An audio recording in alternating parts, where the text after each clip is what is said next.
Hello, everybody. So, big question today. Do elimination diets hurt or help you? The answer may surprise you. Here we go.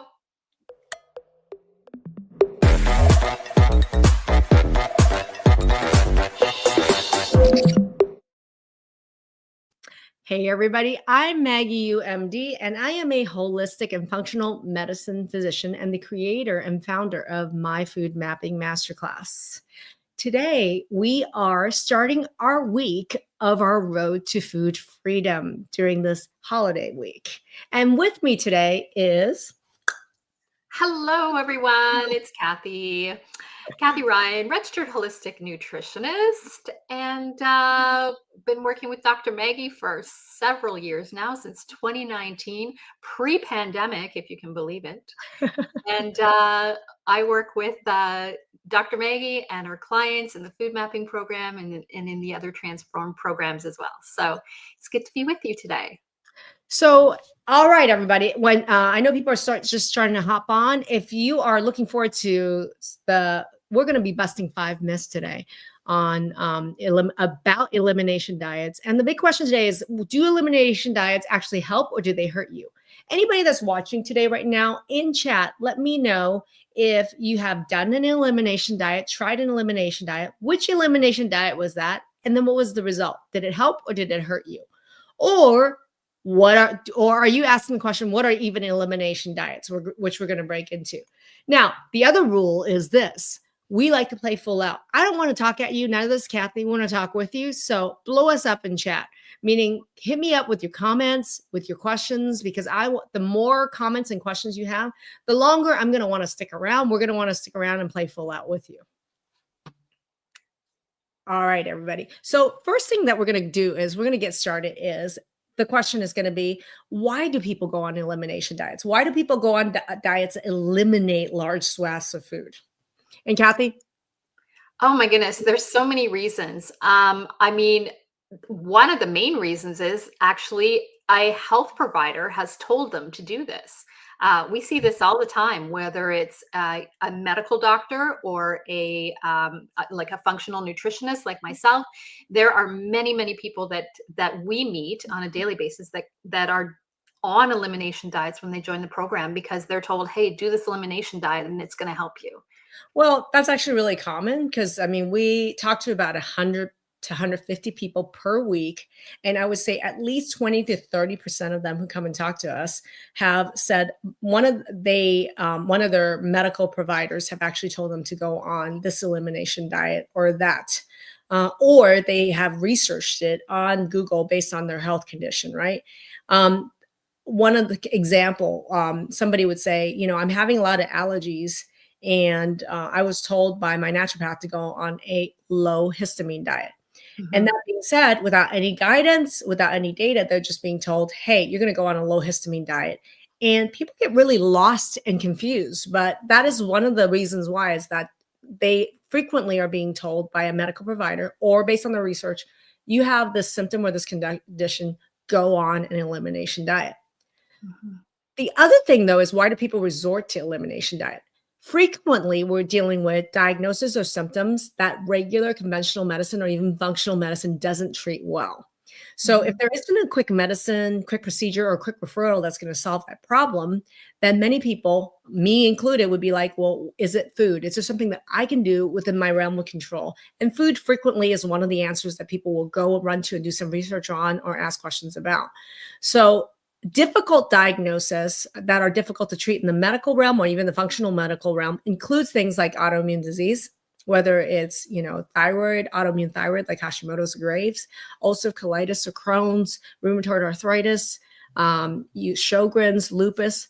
It also includes difficult to diagnose things like POTS, postural orthostatic tachycardia syndrome, which is in a family of difficult to diagnose like dysautonomia, where people have blood pressure changes, heart rate changes, and positional dizziness that is unexplained, difficult to diagnose. So that would be the POTS dysautonomia category, where long haul also belongs. I was just going to say that. Yeah, people. Yeah. about 30% of people that we work with are actually suffering from long haul symptoms that Mhm. they can't get diagnosed. And many of those symptoms are similar to POTS dysautonomia. So long haul and POTS dysautonomia are in a class and in a family of symptoms that are very difficult to diagnose. Um, and so frequently people in that category will start looking at what kind of food and diet should I be on, right? And then we have Yeah. a next category. Well, I think the main thing to recognize is that people aren't going on elimination diets because they feel great and they want to go on an elimination diet. There's always some kind of fear around food. There's always some kind of, they know that food is impacting them. They may have some vague symptoms when they eat a certain food, but they're not really sure. So, Mhm. they decide to go on this elimination diet, but it's never out of, it's always fear based. um, Well, it's fear-based, but the other piece of this is there is sometimes data from your own body that makes you wanna do this. mhm, So, I always talk about how we use physical symptoms. Our physical symptoms are giving us data. Like, our body, like Maggie, my body, Maggie, actually is giving me physical data all the time. We don't think of symptoms as data points, I do. And so, I notice that people who have, for example, irritable bowel syndrome, well, some of them may notice that, well, the last time I ate, let's say, the last time I drank some beer, I noticed that my stomach got really bloated. So, based on that, I'm going to eliminate beer. Or, the last time I ate some Brussels sprouts, I noticed that I had a lot of heartburn with it. And then, based on that information, they'll be starting to eliminate. So, some people may start to create their own elimination diets based on some experience they have. And it presents certain challenges because, interestingly, sometimes the next time they ate Brussels sprouts, they don't have the same reaction. So mhm. then it throws that theory upside down, and then they're in confusion again. So some people will create their own elimination diet, and it makes sense to me based on some of the data that the body has been giving them. And yet at other times it's not repeatable. It's not accurate, and it's not repeatable, and it's not always happening every time. Then they go into overwhelm and confusion again. That's one of the other group of people that go into elimination diets is based on the data and symptoms your body's giving you. Correct. Yeah. So the So question becomes, are elimination diets a great way to deal with symptoms? Is this something that people should be doing? And I'm curious right now, those of you that are in chat right now, have you been on some sort of elimination diet? And let's go through this. What are elimination diets? Let's give some examples of elimination diets. So we're all talking the same language and we understand what each other are talking about. Because there are people out there and saying, what do you mean elimination diet? I've eliminated nothing. I don't know what you're talking about. An elimination diet could be something as simple as, you know what? I'm not going to eat any dairy. I Mhm. heard dairy's bad for acne, so I'm not going to eat any dairy. That's an elimination diet where you're eliminating all dairy because you figured I have acne, dairy's bad for it, or I know dairy's bad for it. I'm just going to eliminate dairy. Elimination diet just means eliminating certain foods or certain classes of food for whatever the reason is. So one example would be, I'm avoiding dairy. Another one would be, let's say someone's keto, and I know Lisa L submitted a question around, should I be on keto? Should I be on paleo? Mhm. Understand that keto is just another elimination diet. Keto is just a diet that eliminates carbs and it's very low protein and it's very high fat. So it's another elimination diet, not based on specific foods, but a class of foods like carbohydrate, right? And then we have certain types of diets. For example, how many people have autoimmune disease in the audience? Any autoimmune disease, type in chat, whatever it is. And have you tried the AIP diet, which is an autoimmune based diet where there are books written around it that says, if you have any autoimmune disease, here's a list of the 90 foods that you shouldn't eat if you have autoimmune disease. That is an AIP diet, autoimmune protocol. I would say that, with the people that we talk to on a weekly basis, that they have been on probably a minimum of 3, I would say, or an average of 3 different elimination diets. So we get Mhm. things like low FODMAP, which is another one, AIP, Yeah. carnivore, which is a newer one, that a lot Mhm. of people are trying, like new as in the last few years. We've seen a lot more people on carnivore, which is basically they only eat animal products. So they've eliminated everything but animal products. Um, yeah, there's tons and tons of different kinds of diets that people are on. that would Well, be considered elimination diets. and I'm telling you, from a place of it's not like we haven't done elimination diets. Like for me, like I myself, my partner, my husband has done elimination diet. I mean, and giving Jonathan as an example was to lose weight, he went on a keto diet, right? And interestingly, and we'll go into more myths about that. And keto diet may initially actually help someone who's trying to lose weight. But the question is, and one of the questions I have is, if you've done an elimination diet and it's worked for you, what did it work for? How long did it help for? Right? Was and were the results permanent? If it wasn't helpful, like, can you share a little bit of that experience? Because I want to I don't want you to just think what it is that I tell you about it. I mean, we have literally worked with thousands and thousands of people in my food mapping masterclass, all around all sorts of elimination diets they've been on. And this is why I'm sharing this experience with you. So if you're watching, let us know what it has helped or not helped with. What was the outcomes and what you've tried? That'd be really helpful. So one of the things that I think too that we need to recognize with elimination diets is that the majority of them are not sustainable. So, like you said, Jonathan went on a keto diet.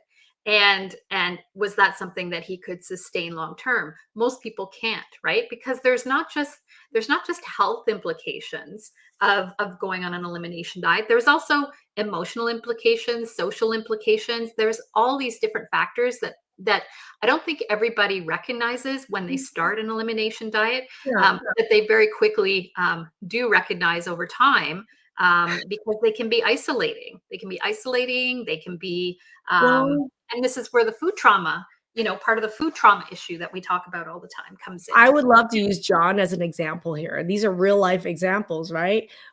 We have John, whose cardiologist said, and this is a lot of times people go on an elimination diet, and we said the doctor told you so. John had high cholesterol and heart numbers, and his cardiologist said, John, you need to go on a 100% vegan diet. And he did for full 6 months. And it was very challenging for him. He definitely enjoyed aspects of this, but there were challenges with traveling. There were issues with him with also socially as well. But he went gung ho and he was committed as heck. And so social implications, sustainability, right? But then another issue that comes up is, does it work? Mhm. Do eliminations diet work? So social implications is one of the things, which is, elimination diets are difficult to sustain in the long term for a variety of reasons for some people, right? But if it worked, I could see a lot of us wanting to stay on it. In John's case, what happened? He got his numbers checked after 6 months, and his cholesterol and other numbers went up instead of down. So he was not very happy about that. And then Jonathan came in and says, I lost weight with keto, but struggled afterward to maintain it. And the redness and flakiness of my face was out of control. Interesting. Why? We're going to go to that one because, like, in his scenario, which is I went on the elimination diet, it did help with some of the weight loss, but then new problems got worse. And that's Mhm. going to be an interesting question, but why? How many of you had that happen? You went on elimination diet, helped with some things, and then other things came worse, or other mysterious new symptoms started to come up. Type in chat. That'd be really great.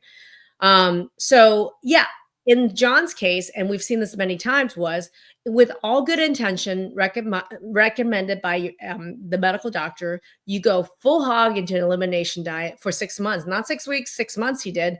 And yet his actual symptom, which is high cholesterol and cardiovascular numbers, got worse. Mhm. And for me, in this case scenario, in this example, it highlights another issue, which is that I think that a lot of medical providers are misinformed about the effectiveness. Why are elimination diets not effective to bring about the health outcomes, the very outcomes we want our clients to have? Why Mhm. don't they work? In John's case, let's talk about John's case as an example.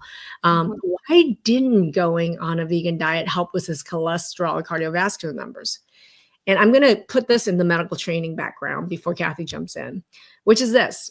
In the cardiovascular realm, which is your cardiologists, your primary care doctors, we are taught the story. The story is that we're taught is that fat is what causes fat, and particularly animal fat, is actually what raises cholesterol.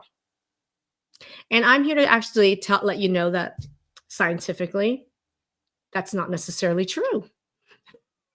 That's not necessarily true. Study after study has actually come out that says that there are other factors that are even more of a bigger deal to cause some of these cholesterol and inflammatories numbers to come up. And do you guys know what that is? Anybody who's worked with me in my food mapping, any of our programs, do you guys know what one dietary factor actually triggers the biggest change in cholesterol numbers, whether to go up or to go down? What do you think is the biggest lever? Is it the amount of animal fat that you eat? A lot of cardiologists believe that. And John's example is a really good one to illustrate what we see in our program over and over again. Yeah. What do you guys think? Kathy, anyone out there? Okay. It's not actually the biggest mover and shaker on these cholesterol numbers and cardiovascular numbers. It's not animal fat. It's actually carbohydrates and sugar. Mhm. Boom. Right. So when he and many people go on a vegan diet, that particular type of elimination diet, guess what goes up? Carbohydrates. Carbohydrates. Yeah. And then so instead of his cholesterol numbers coming down, as his cardiologist predicted, so confidently, they all went up because carbohydrate load went up, right? Mhm. So do elimination diets even work for the intended purpose? And the answer is, in this scenario, no. No. Not even in the short term, and definitely not in the long term. So that's going to answer that myth, which is, do elimination diets work? Even if it's your cardiologist that's recommending it, right?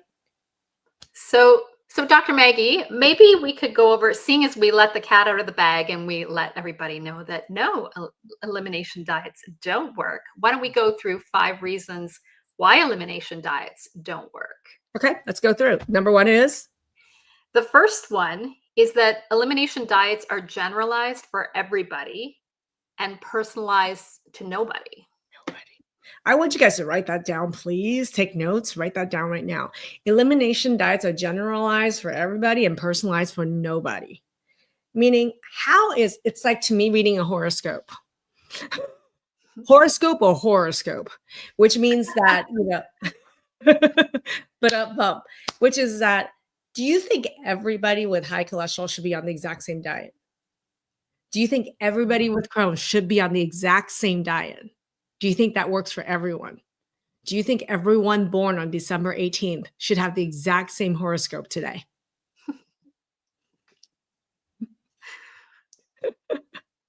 There you go. The answer is hell no. Hell no. Yeah. That is what I've learned is that anytime someone tells me that, I was told that for joint pain, I should be on the AIP diet. And then my next question always is, did it work? And usually it's no, but the other one is going to be short term and then it came back, or then I developed nausea and dizziness. So that's typically the experience that I see over and over again, is that we take generalized. Basically, when you go search your symptom or your condition and you ask for some generalized diet to it, is exactly the same as going to read a horoscope and thinking it applies to everybody, specifically you for today, December 18th birthdays, let's say, for example, right? So it makes sense in scientific sense that cannot scientifically be true. So myth number one, elimination diets are generalized for everybody and personalized for nobody, which brings me to what is the truth then? If that's the myth, what is the truth? Diets need to be personalized for everybody. Yeah, and personalized based on what, Dr. Maggie? Which we're going to talk about tomorrow, which is data. Data is really critical. I'm a medical doctor and I'm a scientist. Kathy is a trained instructor in our program, as well as a functional nutritionist. And imagine, and I will say from a functional nutritionist standpoint, even her training as a functional nutritionist, a lot of this isn't based on people's data. Like functional medicine doctor, naturopathic physicians, and nutritionists are being trained on elimination diets. Yep. And this is why you're getting recommended this all the time. So if you're interested in learning about, well, how would you use data to personalize that to me, tomorrow, do not miss tomorrow's live. We're doing a whole week of lives this week at noon every day, right? So data is really critical, but you need a diet that's personalized to you and your unique situation. You have very unique genetics. You have very unique triggers. There's unique symptoms, diagnosis, there a unique set of symptoms that are going to respond very specifically. So data is critical.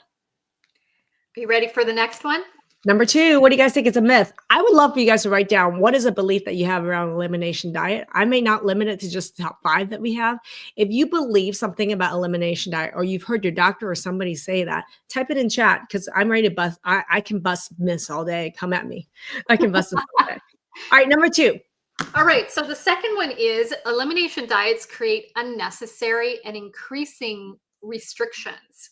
That's So not a there's myth. That's a two fact. pieces. Yeah. Yeah, go So ahead. there's two pieces to that, right? So a lot of times people have eliminated things from their diet that they don't need to, number one, which can create nutrient deficiencies. And number two, what tends to happen is someone will start out on, say, paleo, okay, because, oh, I'm going to eliminate dairy, and then dairy and grains, right? And then they're like, oh, that's not enough, I still have symptoms, I'm going to go to keto. Okay. And then they eliminate, so they increase their fats, they eliminate all grains and really, really focus on keto. And then they're like, I still have issues, I'm going to go to carnivore. And then all they're eating every day is strip loin steaks and maybe some, I don't know, pork puffs or something like that. Like, it gets so restricted that But the people myth, start to have nutrient deficiencies. but here's the myth. Write it down. The myth is the more I restrict my food, the better I'll get. Yes, That is correct. a myth, everybody. Write this down because I mean, that is a big lie, which is that the more food I restrict, the better I become. Okay. And I'm telling you, the opposite is actually true. Okay. The less you restrict based specifically on data, meaning the more you open things up utilizing data, the actual better you become, is the opposite is true. And so what Kathy's alluding to is if the more and more and more you restrict, the problem is you restrict, it necessarily means the more you eat of other things. And some of those things could in itself be problematic. Correct. You should Correct. give an example there. There's a good example there. Remember, like, there's the almond example. Let's go that Oh, way. well, you're like getting into number 3 already, Let's go which to is, number 3. you Let's want go to go to number number 3. 3? Okay. Okay. So this There's a is third myth. so well, this is the truth. Wait, Okay. so the myth. Oh, okay. The more there's still in that is a similar thing, which is like example. Okay. There's certain common allergens that I would eliminate. And if I eliminate that common allergen, it means I'm going to get better. Right. Okay. Let's Mhm, say gluten. mhm. Like I'm going to just eliminate gluten and that's going to solve all my problems. That's a myth.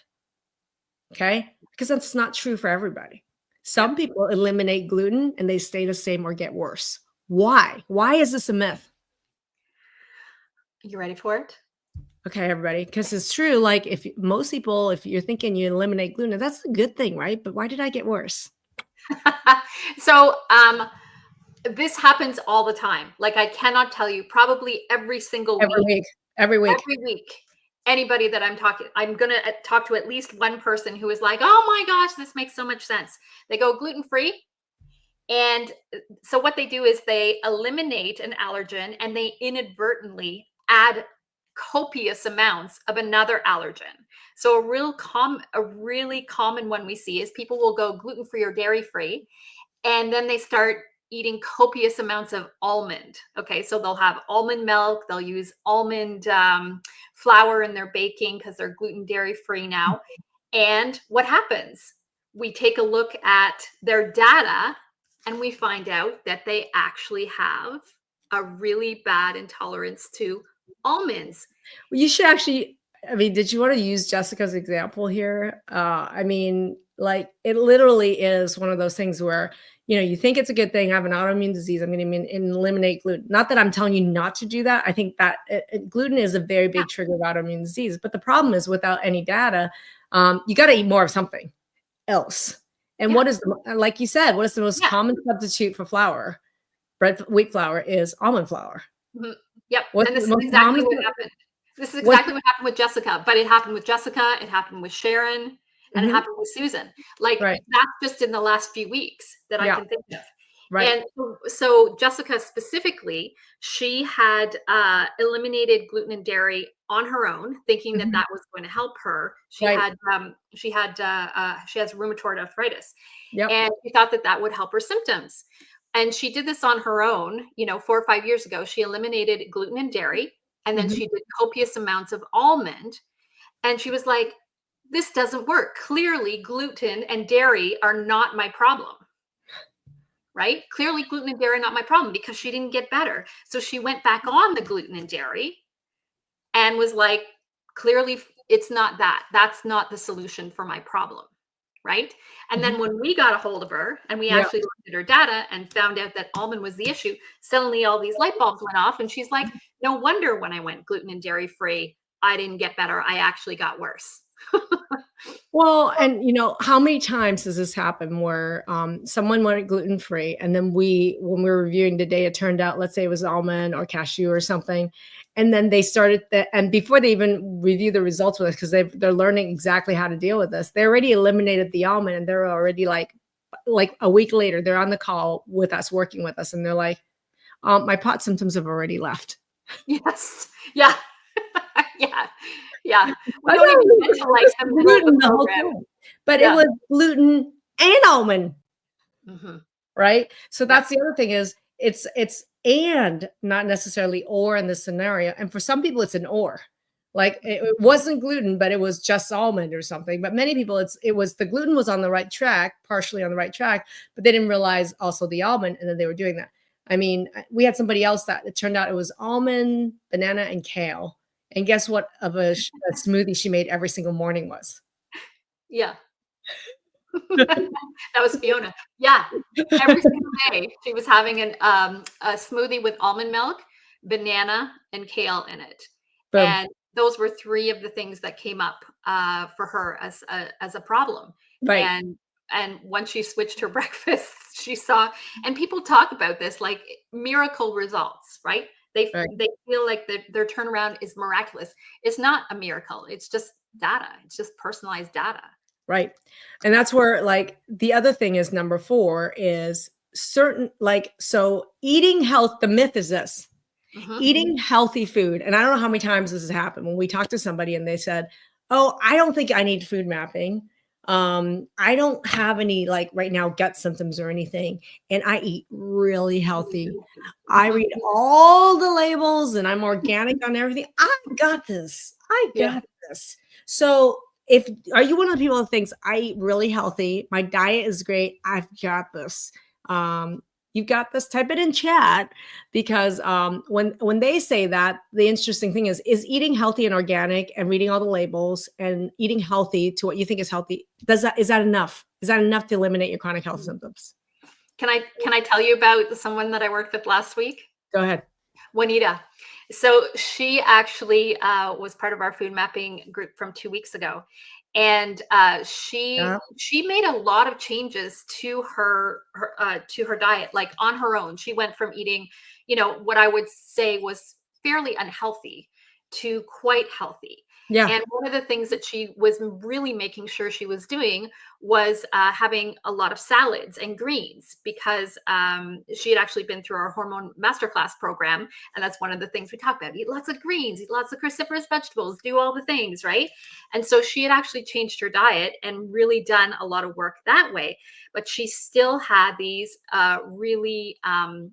these chronic symptoms that wouldn't resolve. Well, before she even came on to talk to me, and for me to go through everything, she was like, "Oh my God, Kathy, I can't believe this. I figured it out. I figured it out. I was eating all these healthy foods. And guess what? I am intolerant to." And I was like, "What?" And she said, "Lettuce, It was lettuce for her. lettuce." And that was like, there was only 2 other things I think on her test. Everything else was fine. It was lettuce. And she thought she was doing so well, eating so healthy. But this reminds me, so eating healthy doesn't mean that you're not exposed when you don't have data, it doesn't mean that you're not exposing to yourself to something that's quote unquote in the healthy category that Mhm. you're reacting to. Yeah. That's the problem. Yep. And if you don't know, and you haven't done food mapping, you don't know exactly based on data which foods is triggering it. The word healthy diet doesn't mean much because in that category is tons of possible or one or two triggers that is like a game changer and a life changer, right? So that's the thing is a devil you don't know in that category of healthy foods. And many of the times when we do identify something, I mean, how often is it chia seed or ginger or turmeric or broccoli, right? Yeah. Something that's healthy, right? Hmm. So it has nothing to do whether something is healthy or not. It's whether that particular item, based on your data, is triggering inflammation, autoimmune attack, or sickness in you. Hmm. And if you don't know that, you could be consuming many healthy foods that actually could be bad for you. Hmm. But it reminds me, and I'm gonna bring this as a bonus. I think a lot of people in the space that are people that are in an elimination diet, there's a mindset issue that I want to talk about. There's this interesting story that I notice in people who tend to go on these very extreme elimination diets for a long time. And it tends to be a specific set of emotions. So people who are have a lot of guilt or shame or lack of forgiveness tends to feel like they should be on restriction. They should be on self-punishment or restrictive activities. And it's an interesting story that I noticed, and it's like a spiritual energetic kind of thing, which is that some people will be very restrictive to themselves. Like it literally is restrictive to themselves as if like I need to punish myself, right? I need to get less and less and less versus more and more and more. There definitely is a pattern where people who are suffering with like just a pattern of being very guilty, shameful, feel like they should be restrictive or eliminate more and more and more from their lives. And food, believe it or not, is an interesting energetic experience. Eating food is an energy exchange. Hmm. It's actually eating food is bringing energy into you, right? And taking in energy. And some people, really struggle with something. It goes back to self-worth, guilt, or shame, trauma, and that's part of food trauma. Is some people don't feel worthy of a diet that's delicious, loving, full of gratitude, rich, diverse, delicious. Like Hmm. it's not conscious; it's subconscious. It's not even one of the myths. It's one of, to me, the tenet beliefs around food that I really want to challenge, which is for me, like one of the myths is that food is your enemy. Hmm. Food is Yeah. your enemy. Yep. And the truth is, food is not your enemy.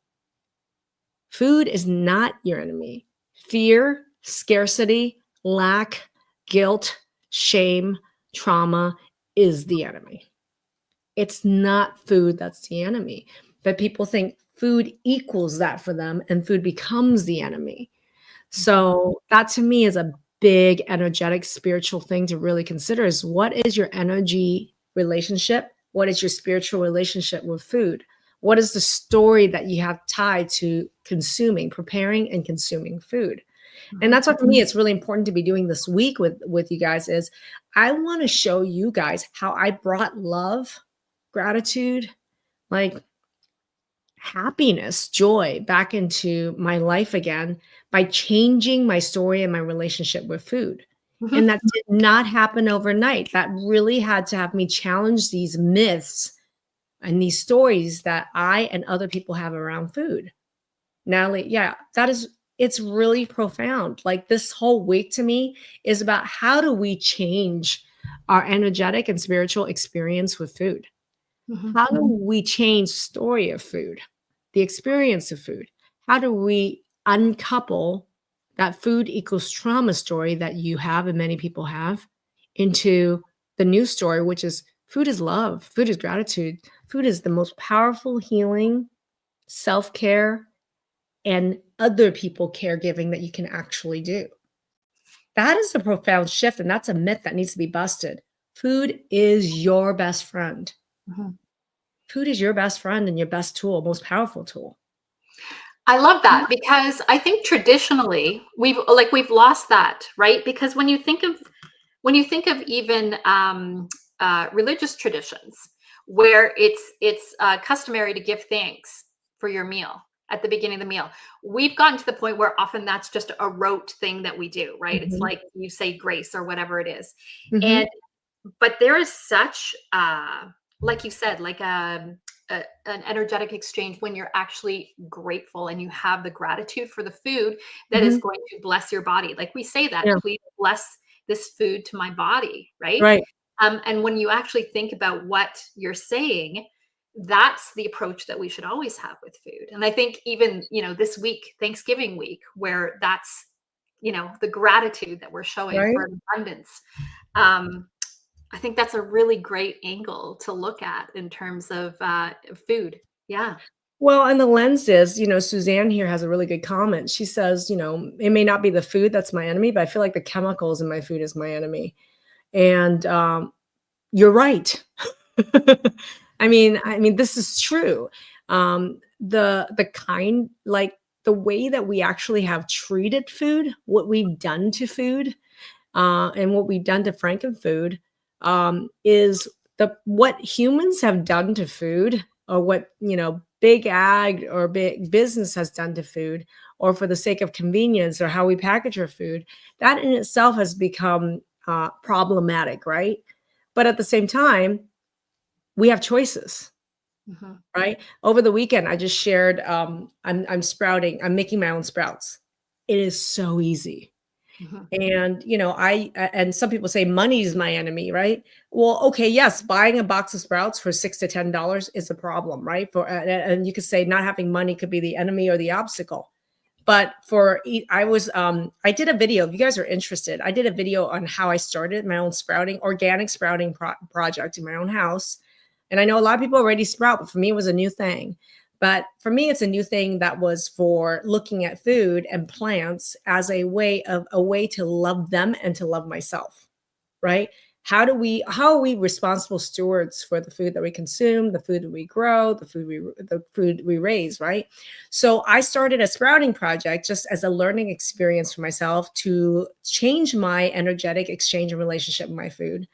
And if you're interested in watching a video of me doing sprouting and just my first beginning journey of it, and the sprouts that I'm getting, literally every week I'm spending around 20 cents, 20 cents and maybe 5 minutes total of my time every week in a very loving, energetic exchange to sprout organic sprouts that mhm. I use and I sprinkle throughout my food all during the week.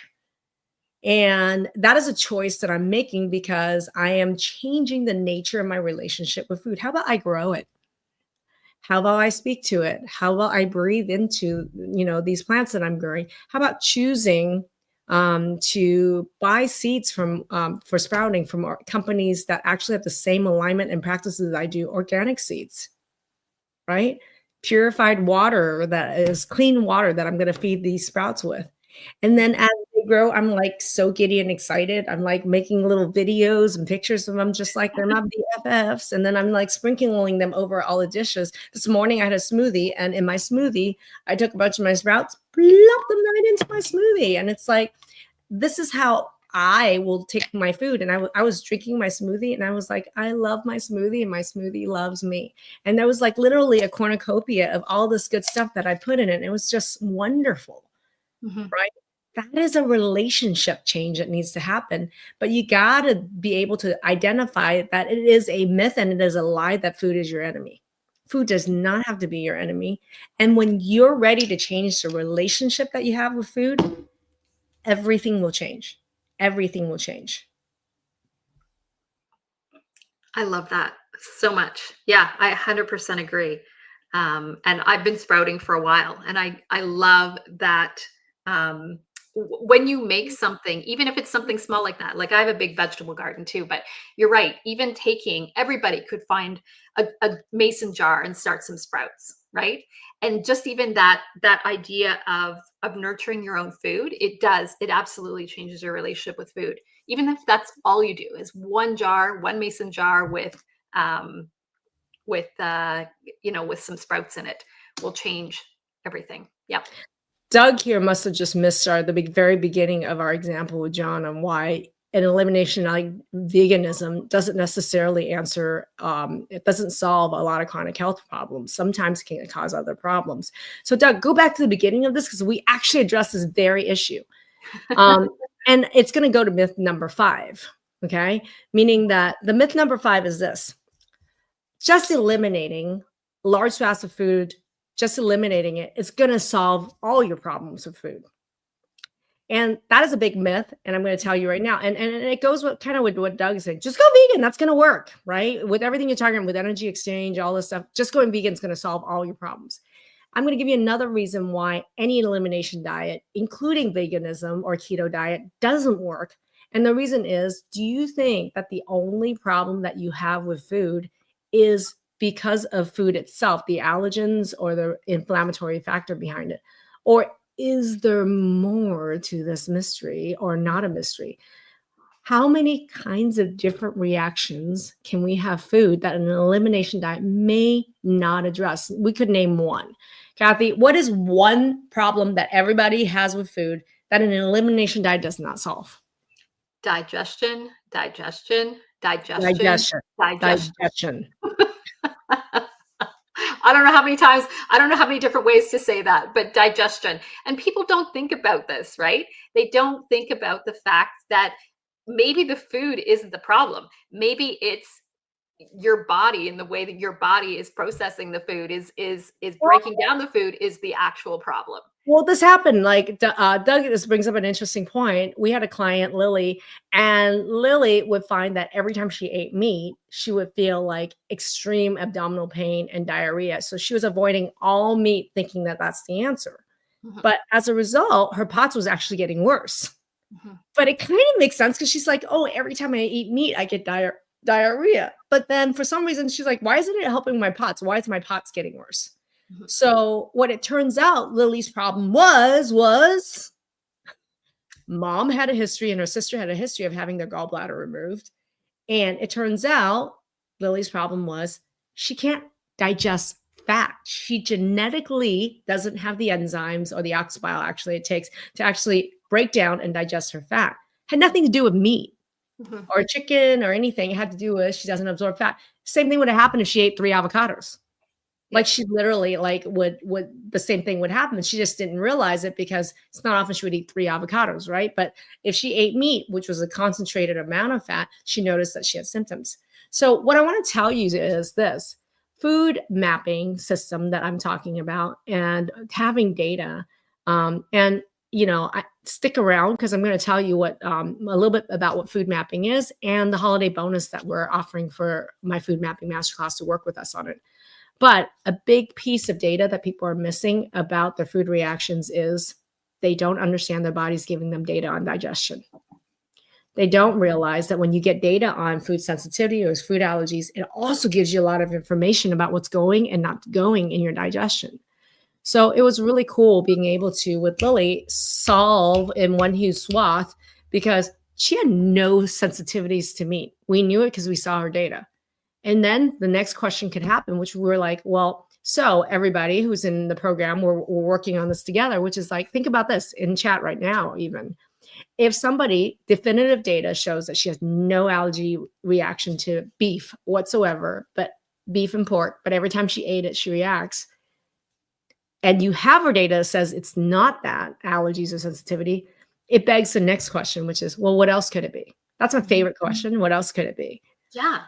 I love this because 9 times out of 10, even higher than that, probably 98% of the time, we are actually adding food back into people's diets. So when people go when they come into the food mapping program and we get their results, there's sometimes people go, "Oh my gosh, like I thought I had a dairy issue. I thought I had a problem with All legumes." meat, all meat, right? Yeah, all of these different things, right?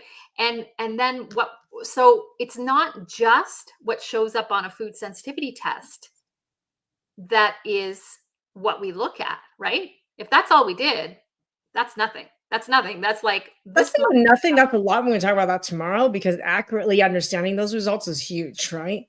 But For that's a sure. lot, but that's not enough, Exactly. Yep. right? Yeah. And the piece is It turns out Lily cannot digest fat. So guess what? We ended up fixing her fat digestion. She can eat meat, chicken, no problem whatsoever. And her POTS got better. Mhm. Why? Because POTS, one of the biggest underlying triggers of POTS has to do with hormones and has to do with blood sugar swings. So being able to eat a higher fat diet again was able to help stabilize and balance her blood sugar, eliminating her POTS symptoms. So that would have never happened if someone was just focused on, this is the elimination diet for POTS, or I'm just going to go vegan, right? This only happens when we know what food sensitivities are for her and not for her. And we were able to ask next layer questions based on what else could it be. And we're also able to tie in pieces from her own family history and her own personal history. That's what we do when we're working with someone in my food mapping masterclass. Mhm. Yeah. Yeah, So, mhm. I was just going to say too, and sometimes it's things like fat can be an issue. Sometimes it's things like Michelle. With Michelle, it was she had a problem with digesting legumes and beans, and Beans. Yeah.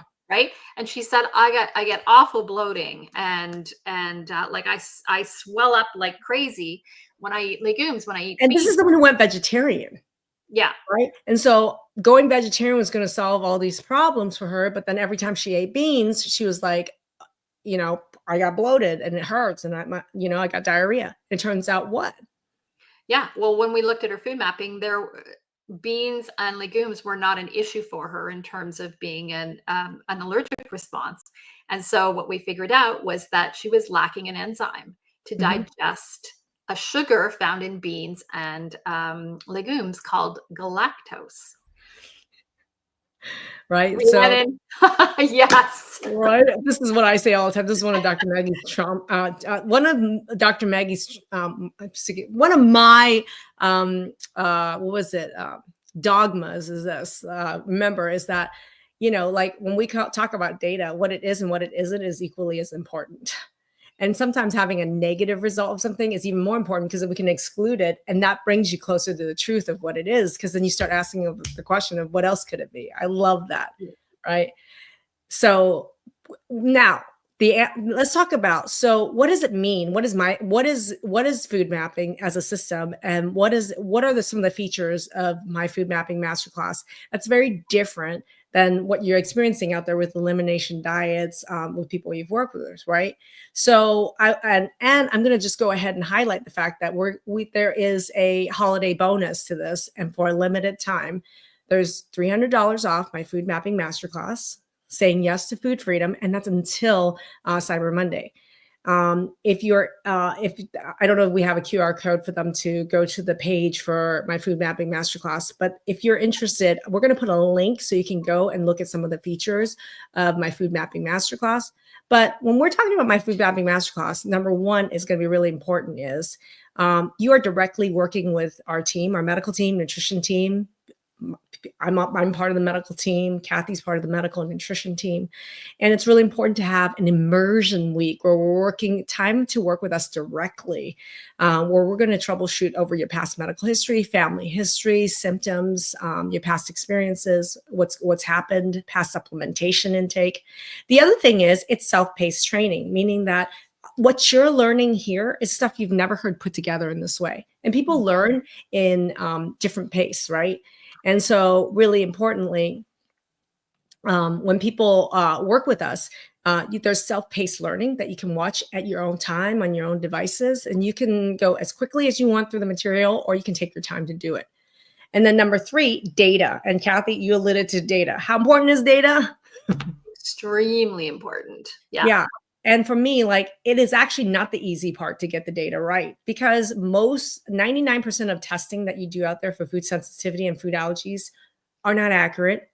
Okay. They either overcall or undercall. So importantly is getting the right testing. So in my Can food I mapping, comment can I yeah, comment on that? yeah. Because, okay, as a nutritionist, I've been a nutritionist for over 15 years, and I used to get people in my office all the time. They would bring in their food sensitivity test, and I actually stopped seeing people because it was lit up like a Christmas tree. There was no way that somebody could actually go off all of the foods that this food sensitivity test was telling them. And so Mhm. for a long time, I actually didn't think that food sensitivity tests were a good idea.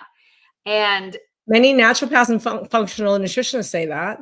yeah, and it wasn't I didn't know that there were different types of food sensitivity tests and that there were different basically qualities of food sensitivity tests. I had no idea. I just painted them all with one brush and was like, yeah, no, I'm not going to look at those.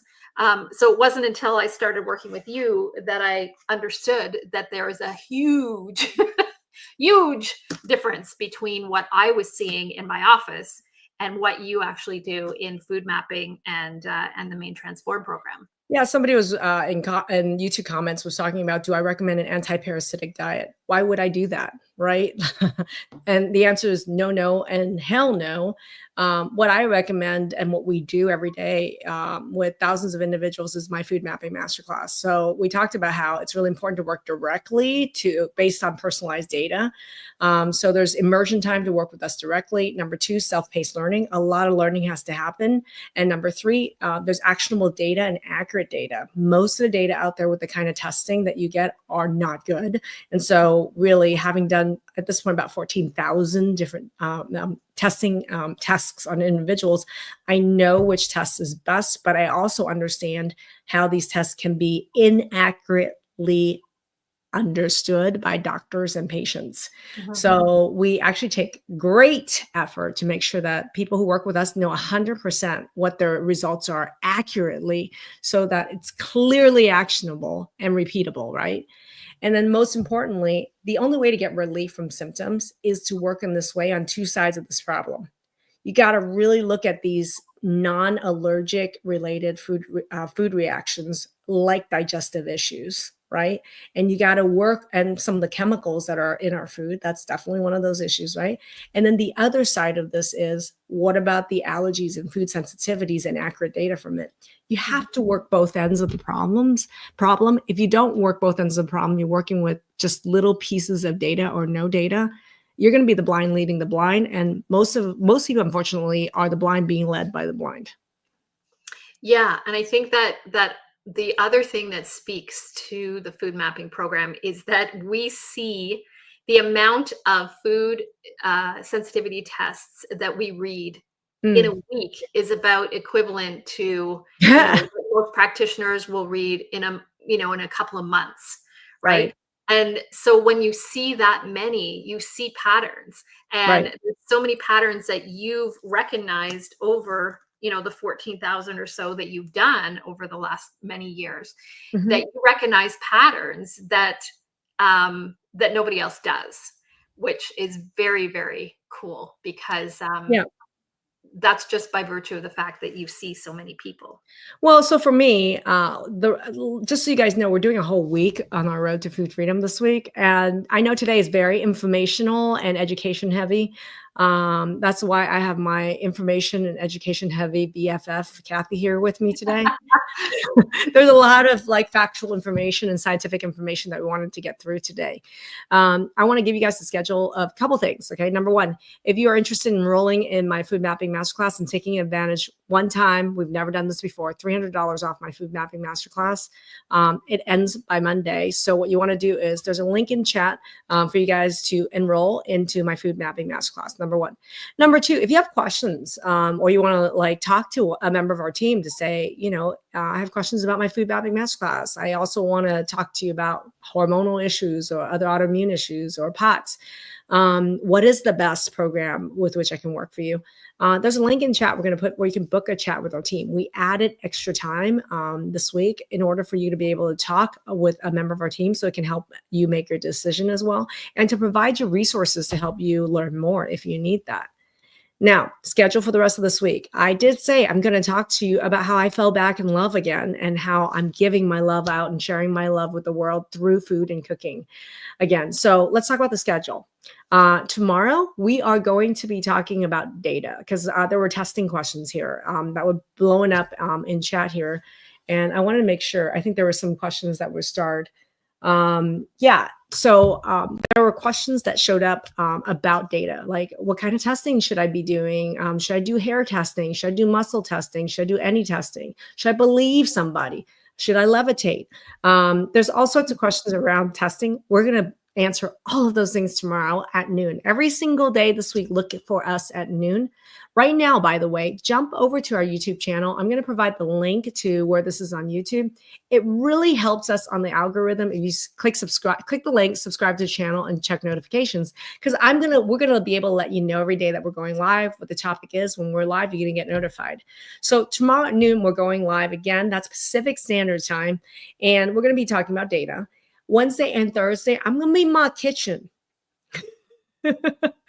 And if you want me to talk about my sprouting, write sprouting in chat, I could perhaps add that.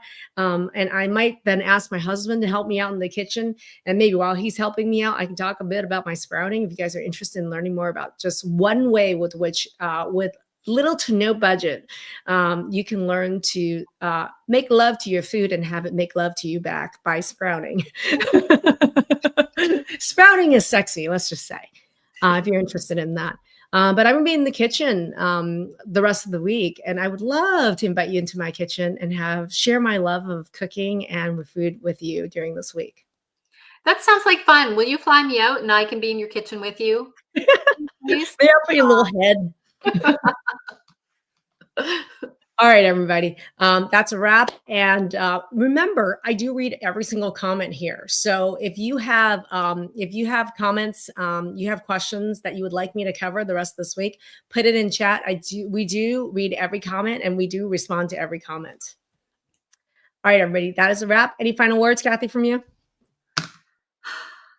Elimination diets. Just say no. Just say no to elimination diets. Say no to elimination diets, say yes to food mapping. And that is your road to food freedom. That's how I did it. And we'll go more into details around it this week. Thanks, everybody.